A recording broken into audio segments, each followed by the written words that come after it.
Please follow along. When you follow distribution, the rules of distribution,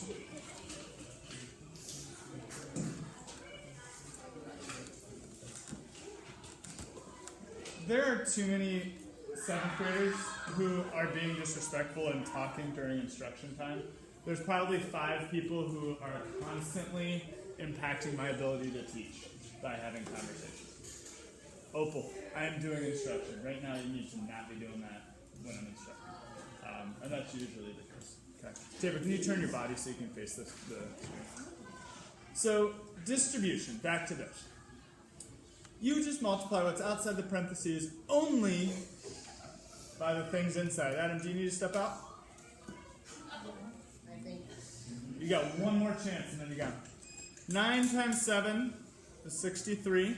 A. 9 times negative 2 is negative 18. Now, just like we did earlier, you do the same thing to both sides. If you look back to your notes, let me actually pull them up. And if you look at them, it says, remove all parentheses by using distribution. Yes, did it. Step 2, move all terms with variables to one side of the equal sign. AKA move means to add the opposite. So now I'm going to come back to my worksheet and I'm going to go, okay, my goal is to get the variables to one side. So I see a 6a over here, it's positive, and I see a 63 over there. So I'm going to subtract 6a from both sides. All right. So when I do that, those cancel, that's the whole point, I'm taking them away. These turn into 63 minus 6 is 57a. I write everything else exactly as it is. Then I think back and I say, what's my next step? Move all constant terms to the other side of the equal sign. So now I need to move this negative 18 to the other side. Do I just move it, or what does moving mean? Add it. You add the opposite. Add the opposite. You add 18 to it, and then you add 18 to the negative 48, which is negative 10. Then you 57 minus negative 10, and it doesn't work. 57a minus 10. No, it's not. That's division. Now, the last step in our notes from Friday tell us that when you get this situation, you have one thing to do and you trust it, it will work. The last thing it says to do is once all variables are on one side of the equal sign and constants on the other, divide by the coefficient of the variable. So then I look, and I see 57 is the coefficient, so I'm going to divide by 57, and you will get A is equal to negative 10 over 57. You're not going to solve it? Done. That is solved. Just 57 divided by a is 1a, so just a. Since a is equal to. But then if you do that, it turns into weird. if you plug this back in here, Then it just turns into a 1 decimal. it turns into a negative 10. Negative 10 over 57 times 57 gets you negative 10. Minus 18 equals minus 28. So it works. Okay. You could.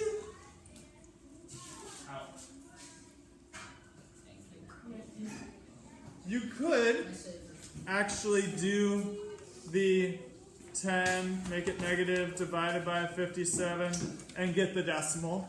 But remember how I said fractions are way better than decimals? Yeah. This is why. look at this decimal. I don't like that decimal. Look at this fraction. I can work with that fraction. Right? So fractions are better than decimals. I'm going to continuously say that. They're way more simple to work with than decimals. And Also, decimals don't equal numbers correctly, and I don't like it. yeah, fractions are way easier to multiply. Adrian, yes. So if you just so what happens if you just put that in then? If you put this in, Yeah. this is a rounded from the number. start. So if I actually multiply that by 57, oh, it does work. Cool. Yeah. Not what I said. Oh. But what happens if you just take that fraction and you put it in the equation to begin with? So the first equation? Yeah, like the top. Yep. So why don't I go ahead and do that?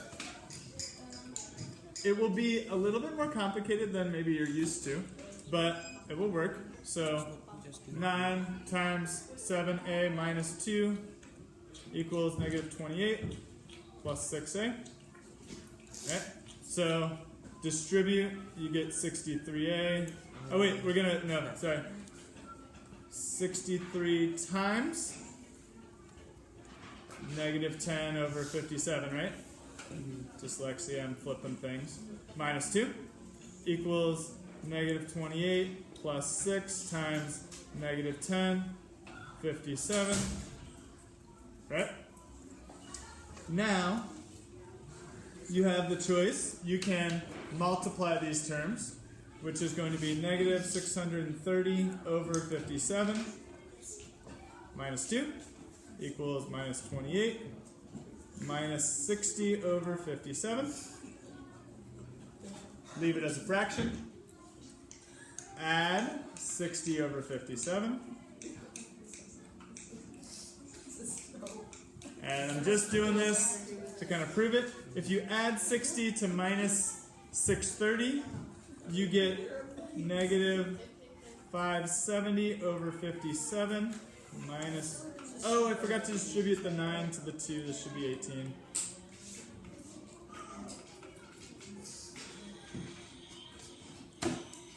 What is 570 divided by 57? 10. Yep, so negative 10 minus 18 equals minus 28.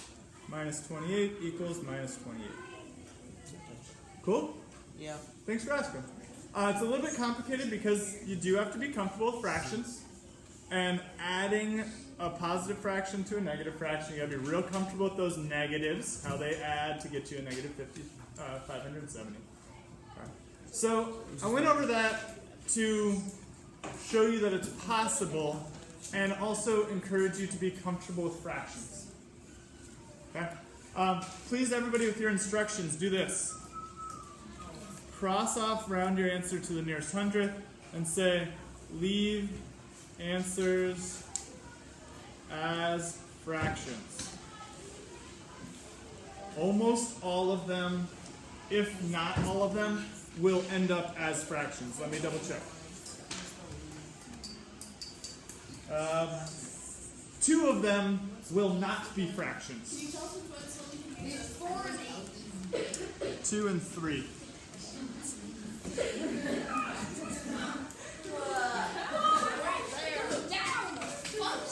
Yay!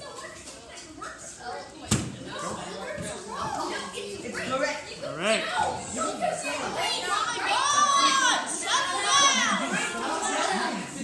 Instructions down, up and down. Stop. Seriously, stop. Stop. Everybody put your math away, take a lap, come back for science. Grab your flashlights if you brought them. Grab your flashlights. Why does everyone have flashlights? I emailed parents asking for flashlights if you have. Oh.